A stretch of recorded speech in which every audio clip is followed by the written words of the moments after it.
All right, let us take one or two questions here.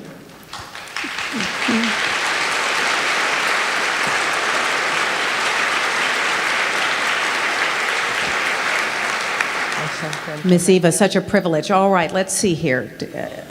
Do I see a woman standing up, or maybe they're just leaving? Does anyone have a question? Yes, sir? First of all, it's an honor to be in your presence, and your courage. Your courage is absolutely incredible. In your years, did you ever have the opportunity to meet Sir Nicholas Winton? And what are your thoughts on him, or any stories that you might have? Sir Nicholas Winton? Yeah, well, he was an exceptional man. He saved, through the Kindertransport, many, many thousands of children.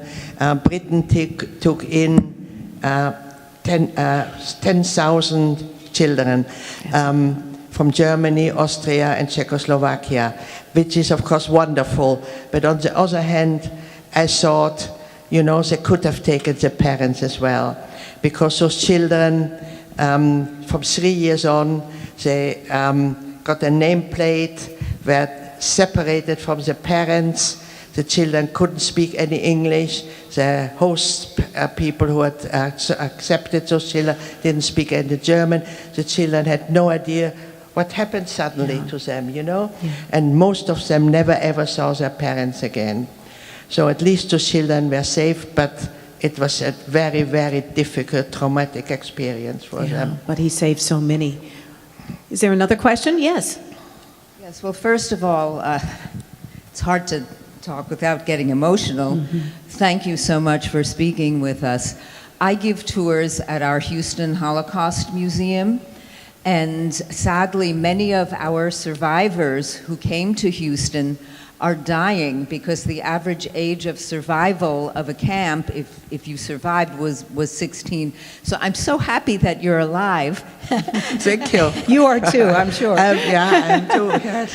And so spunky and energetic. Mm-hmm. My question is, as you well know, there is a rise of anti-Semitism in Europe and even here in the United States. And psychologically, having gone through everything that you have gone through, how do you cope with that? And what suggestions do you have for us to cope with this? Excellent question. Thank you.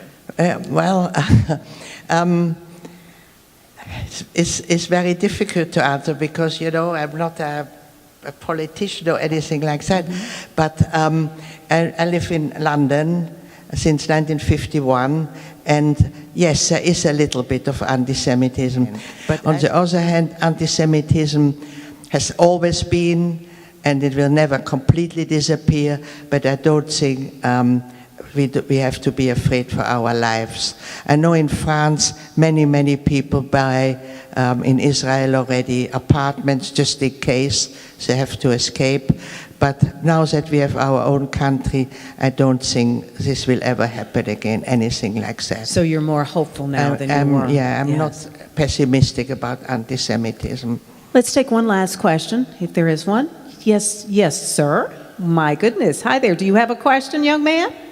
Oh, no, you just like waving your hand around. All right. I understand that. Yes. Oh, okay. All right. Well, then why don't I take that one and then this one? Go ahead. You go first. Hi, thank you so much for being here. It's such an honor to hear you share your life with us. I have a question about our current generation. I was wondering, do you have any advice for us as it appears that this generation may be falling into a similar horrific... should I speak louder? No, she wants to know if you have advice for a younger generation like she does, like she is. With the current situation of our politics today. And we won't get too much into politics, but we will talk about advice for younger people. And it must make you feel great to see young people come and hear you speak. Well, yes, it's it should be a lesson for you to learn about the Holocaust, of course. Mm-hmm. And you will have I think our parents and our great-grandparents have failed to make a peaceful world. Through wars, through prejudice, people were prejudiced, I know that. And this is really your task to not to have any prejudice against, and not to be a bystander. Was a terrible thing in Germany. People didn't all agree with Hitler, but they were bystanders. People didn't have enough courage to speak up. And, we are in a democratic world now in the West, and we have a say, and we can make an influence on the government. And not to be a bystander, and that's as amazing. I say, Yeah. okay. The rabbi is asking that we wrap things up, so let's take this one last question.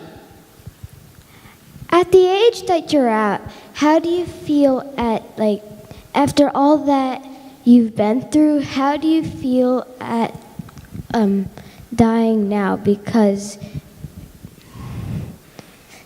you've been through a lot and you've passed such a message to the world. She's saying, after all you've been through and the age you are now, how do you feel about dying now? And do you feel as though you've passed on your message? When you're young, you can't imagine you'll ever die, and you're a bit scared of it.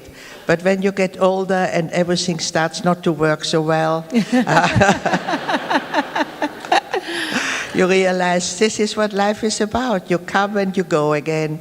And I'm not afraid of dying now.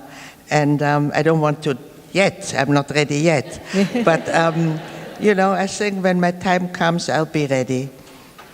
Miss Eva Schloss, such a privilege. Oh, my goodness. Thank you. Ladies and gentlemen.